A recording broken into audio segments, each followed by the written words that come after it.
This is David Wright, and you're listening to WICR.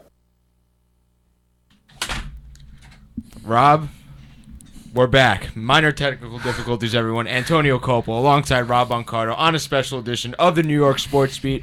And Rob, we just heard the voice of the one and only David Wright, captain of the National League champion New York Mets. Can you believe it, Rob? I cannot believe it, man. First time in 15 years the New York Mets are heading back to the World Series.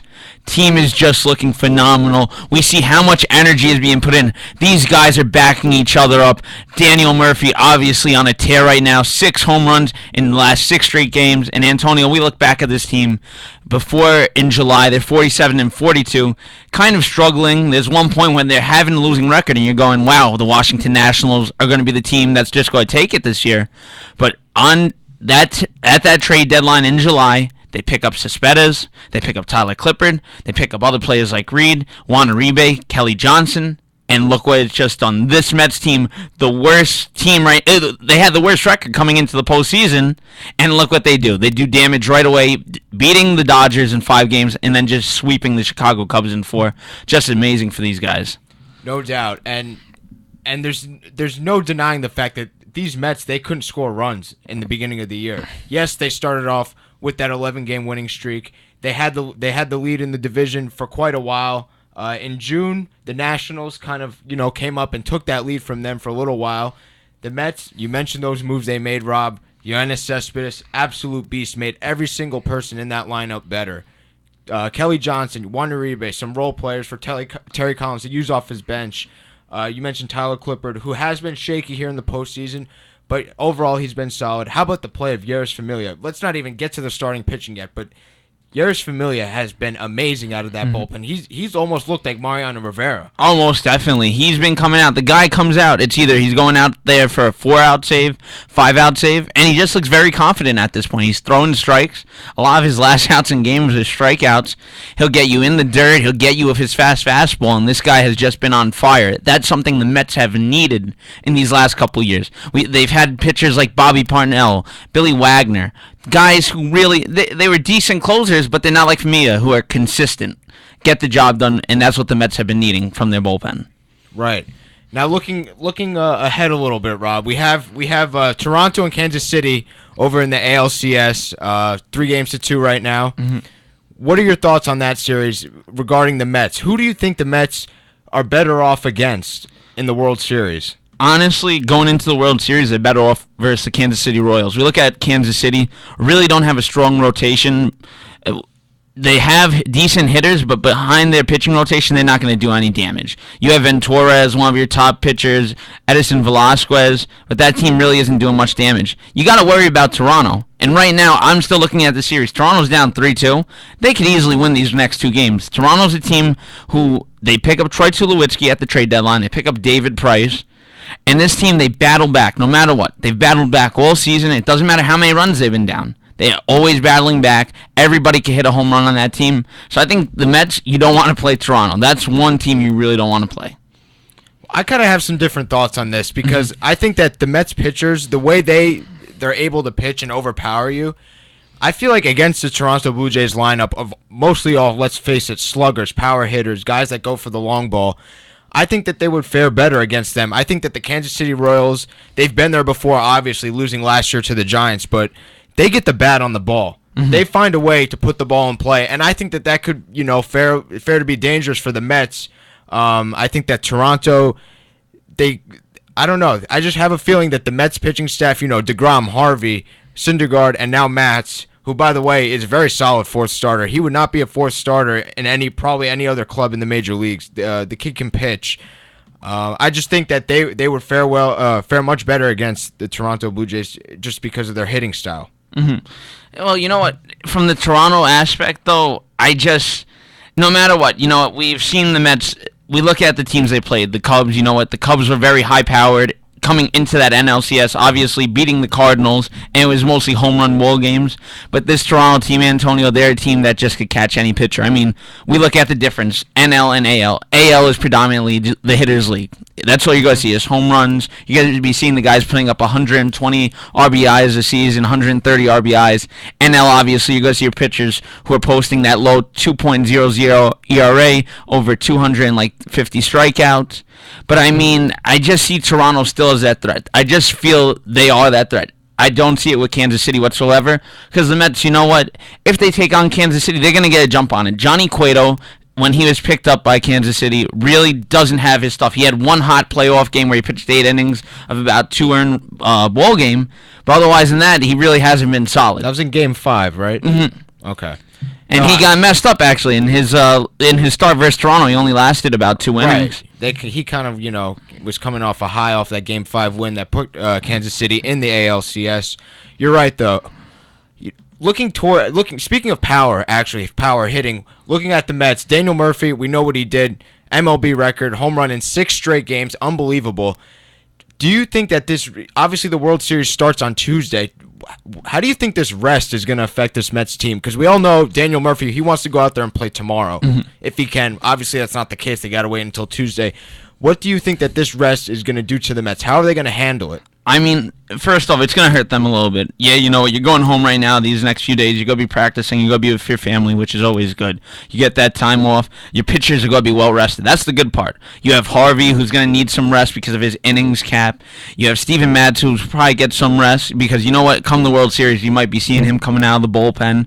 Syndergaard's going to need it. DeGrom's going to need it. But I think with hitting, it's just going to kill them right now just because of the momentum that they have going in so far.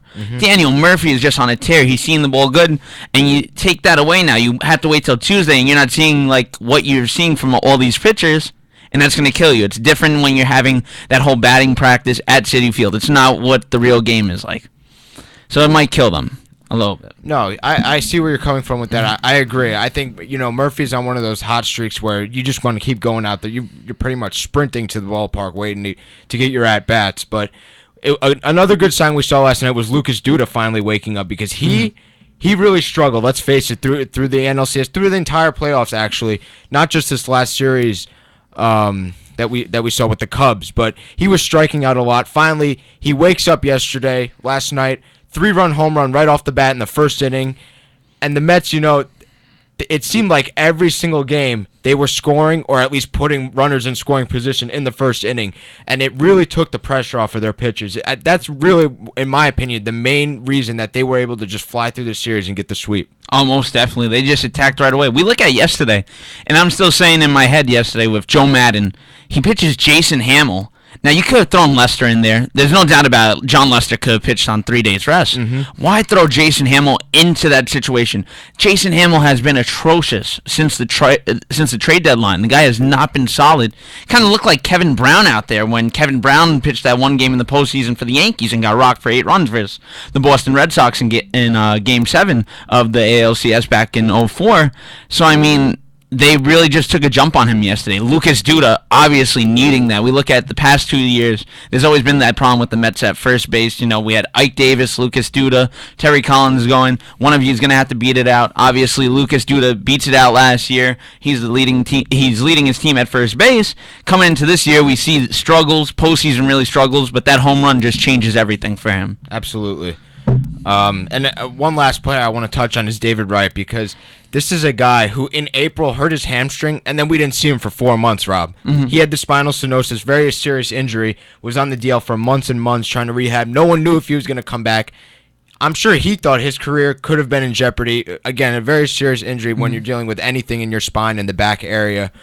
This is a guy that a few years ago took a hometown discount to stay with the New York Mets when they were the bottom feeders of the NL East. When Jose Reyes was on the team and he walked in free agency because he demanded too much money, David Wright stayed for that hometown discount. This is his only team he's ever played for. And I was just so happy for the guy, watching him in the post game saying, "These are the miracle Mets. You got to believe." Well, you can't say enough about David Wright, the leader he's been and what he's meant to this organization. Most definitely. This injury, first off, is an injury that ends a lot of athletes' careers. And you know what? It's hard to play through. I've read up on it.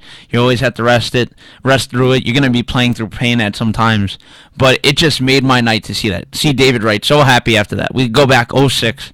Obviously, the New York Mets fall into the St. Louis Cardinals 4-3. Game 7, Carlos Beltran with the bases loaded looks at a curveball right down the middle from Adam Wainwright. The Mets lose. And that really killed all hopes. And David is just, from day one, coming up in 04, David has always been a hard worker. David has always been confident, always been the positive man on the field, looking what's best for the Mets. And just to see this happen, it made my day. To see David's eyes light up, it was like a kid at Christmas getting his favorite gift. David Wright is always going to be one of the greatest Mets, and he's just a true act, a true class act. The guy is just phenomenal, and David Wright, God bless you. You know what? You went through so much this year, and you really stepped it up for your team. He's really been there, like you said, day in and day out for that team as a leader, as a guy that sets an example every day, especially for a team that's got so many young components to it, both in the pitching and, they've got some younger guys on that roster coming up, guys like Conforto. All right, Rob, I don't want to ask for your World Series prediction yet because obviously we don't know who's going to be in it in the AL, but I want to know who you think the Mets are going to face in the World Series. They're facing the Toronto Blue Jays, and they're winning in 5 games. Okay. That's my prediction so right you're going now. to give me the prediction. I'm giving you the prediction. So they're going to win it at home because they do. It is a 2-3-2 format. The Mets are going to be home for those 3 middle games, 3, 4, and 5. So you think the Mets are going to finally win one at home? Because remember, the NLDS and the NLCS were both clinched on the road in LA and last night in Chicago. You think the Mets are finally going to get to celebrate? They're winning in at Citi Field. All right. It is happening, and it's going to be the first title since 1986. All right. I got the Mets facing off against Kansas City. I just think Kansas City's on a mission to get back and after last year, after losing to the Giants, they want to get back. They're on a mission to get back there, and they kind of want to avenge what happened to them last year, which could be a very dangerous situation for the Mets, facing off against a team who is making their second straight appearance in the World Series. But I do think the Mets are going to take it in 6. I just have a feeling that this is their year. Everything's been going right for them. Everything. The Mets they're scoring on strike 3 pass balls, and they're stealing bases. They're just finding ways to manufacture runs and put guys on base and put their pitchers in great situations. So that's why I think the Mets are going to take it in 6. We're going to take a quick break, and we're going to talk some football because there's 2 very important matchups that are about to take place this weekend, Rob, and we got to break them down. Oh, most definitely. All right, so we'll be right back.